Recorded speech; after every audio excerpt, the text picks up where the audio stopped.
I would like to share with you our perspectives on adaptation. You know, the Philippines is the fourth most vulnerable country to the effects of climate change because we are at the center of the typhoon belt. We are an archipelagic country. We are poor, and we have so many development problems and poverty problems. The picture you see in the background used to be a highway. That's an 8-lane highway. Used to be. Last year, November, it became a river. You can only cross it using boat. It has gone down now. It's now again a highway. But that's how bad typhoons gets in the Philippines. Next slide, please. Am I supposed to control the slide? Let me. How I did this? Okay, let me demonstrate to you what happens in the Philippines if we have a 2, 4, 6, and possibly 8 meter sea level rise. This is the capital of the Philippines, Metro Manila. Manila Bay on the left, Laguna de Bay, which is a lake on the right. So there are rivers that cuts across it. I live on the upper right. Remember, I live on the upper right. Look at what happens at 2, 4, 6, and 8. That's 2. That's what's coming out is 4. In a bit, that's 6, a drastic 6. And we will end up with an 8 meter sea level rise for Metro Manila.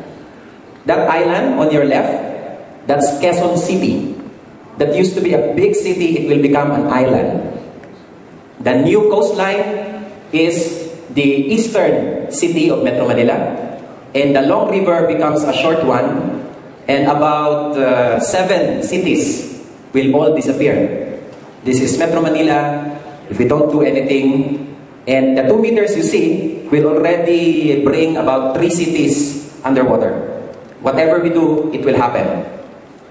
This is Metro Cebu. Some of you may have gone to this place. This is another major city. It is composed of 2 islands now.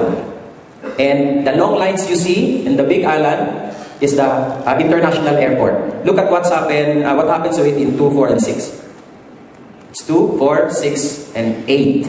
It becomes 1, 2, 3, 4 islands, and the airport will disappear. So Mactan International Airport at 6 to 8 meter sea level rise will disappear. That is the extent of the problem. Philippines, Metro Manila has 14 million people.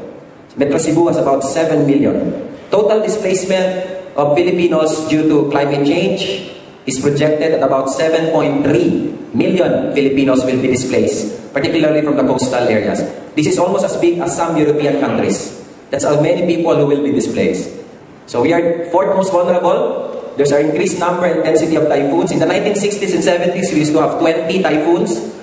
In the 80s and 90s, we had 120 per year. This year, we now have 124, and it's increasing. The impact to economy, about $3.8 billion a year. That's 0.7 of our GDP. That is how much is being destroyed every year because of more typhoons. Food production, the latest projection is, if nothing is done, by 2020, we will have a reduced capacity from 50 to 70%. By the way, I have a paper, a 3-page paper detailing this. I will upload it in our Google group if you want to get the details. During the last big typhoon, where our friend here was also in Manila, and she experienced it, 8 hours of raining resulted to $4.4 billion damages, $4 billion of which is agriculture, 600 dead in 8 hours, 100,000 plus families in evacuation centers, and 1 million Filipinos affected in just 8 hours. This is what happened in October of last year. It's a 50-year flood. They didn't expect it now. They were expecting it 20 years from now. It came too early. The houses in Metro Manila near the major rivers, water reached the roof. In my own house, I was living on the upper part, but the bridge where we crossed, 2 floors from the bridge, the water was that high. So the bridge disappeared, literally. One of the 16 regions is not vulnerable to 1 meter sea level. Only one region in the Philippines will not be affected. majority, almost all of our regions will be affected. Those that are most susceptible are the ones with the highest poverty rate, which makes it even more dangerous. And 67 out of our 81 provinces will definitely be affected. So it's a nationwide catastrophe if things continue to happen. But there are opportunities to push adaptation. I will not talk to you about the technology of it. I will talk to you about the politics of it, because we are a political party. The opportunity we see is the coming elections. Not only because we'll be voting new people, but every election year in the Philippines, right after election year, there is a mandated process in our constitution. And this is the development planning process. Our development planning process is from local to national, where we could integrate adaptation planning.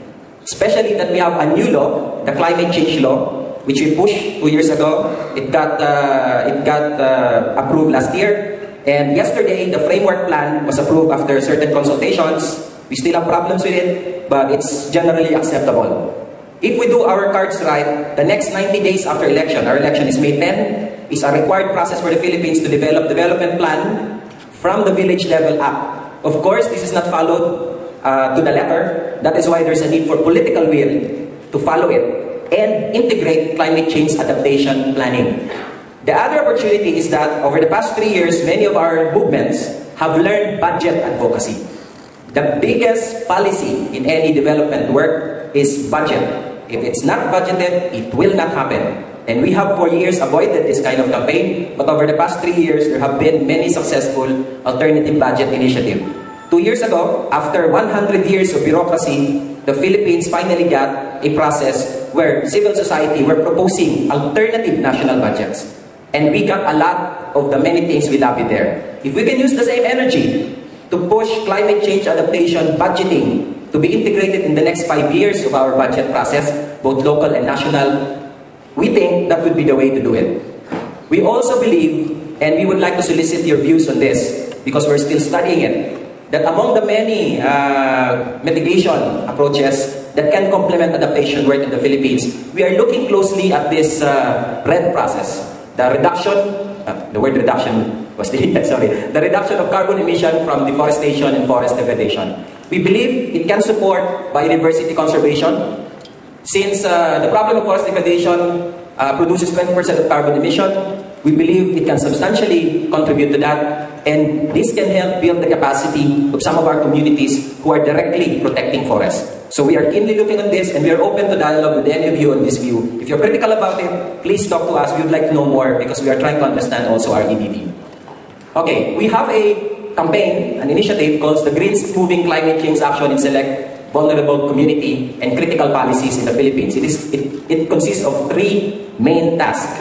One is influencing the local adaptation plans. We are a small party. We are only present in 30 cities and towns in the Philippines. There are about 2,000 towns and cities in the Philippines. So we can only go to that extent, and probably with the help of other movements, we can do a lot more. The second one, together with the plans, are clear budget, national and local, and we would like to optimize on the ongoing or incoming capacity, building capacity for our EDD, making sure that the funding mechanism that comes out of this capacity building process has a bias for those who are actually protecting the forest on the ground, rather than profiteers who are coming in to protect a forest that they don't live in, or they don't naturally are interested in, except for the profit out of the process of these types of mitigation.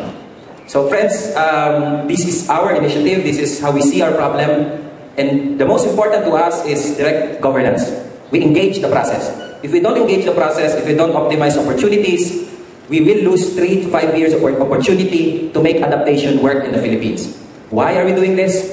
You have seen the slide earlier. That's the reason why we're doing it. We have no choice. We are trying now to find how. If you can help us with the how, we are very glad to dialogue with you. Thank you very much. Thank you, Roy, for that very informative presentation. I think when we hear the experiences of Philippines with sea level rise, there are already other reasons our country is suffering from prolonged droughts or erratic rain patterns or even floods. So, the Asia Pacific, there are millions of people already living in poverty. They're struggling to meet with their basic needs, and in addition to that, they're suffering with the impacts of climate change. Now, to floods, droughts, and many more.